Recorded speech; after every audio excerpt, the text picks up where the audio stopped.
Hello বন্ধুরা, good afternoon. সবাই কেমন আছো? আশা করি সবাই ভালো আছো। আমিও খুব ভালো আছি।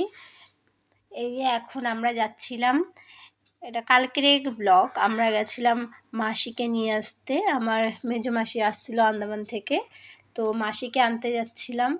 আমরা তিনজন, আমার এক দাদা ভাইয়ের গাড়ি নিয়ে। এই যে এখন যাচ্ছি রাস্তাতেই, পাপা, আমি আর মাম্মাম।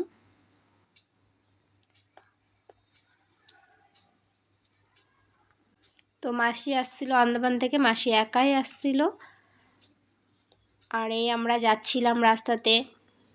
তো যেতে যেতে ভাবলাম একটু ভিডিও করি, তো ভিডিও করলাম। আমার হাজব্যান্ডের ওর ফোনটা একটু খারাপ হয়ে গেছিলো, ওই জন্য ও আমার ফোনটা নিয়ে রাখছিল, যার জন্য আমি ভিডিও ঠিকঠাক ছাড়তে পারছিলাম না, ঠিকঠাক ভিডিও করতে পারছিলাম না।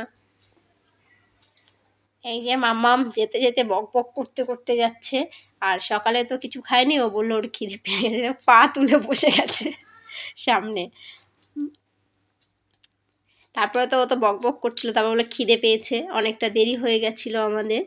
আর সকালের টাইম তো, রাস্তায় একটু জ্যাম ছিল, যার জন্য আমাদের যেতেও অনেকটা দেরি হয়ে গেছিলো। এই যে এয়ারপোর্টের মধ্যে ঢুকে গেছি আমরা।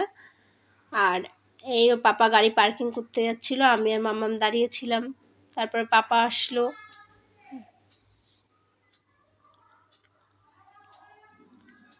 পাপা আসলে আমরা, ওই যে পাপা চলে এলো, মাম্মাম গিয়ে পাপা হাঁটাতে, আমরা চলে গেলাম মাসিকে আনতে।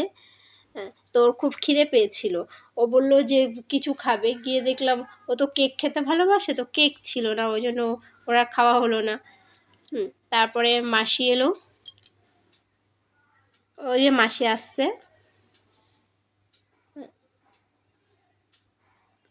তো মাসি লাগেজগুলো নিয়ে আমরা সব বেরিয়ে পড়লাম ওখান থেকে।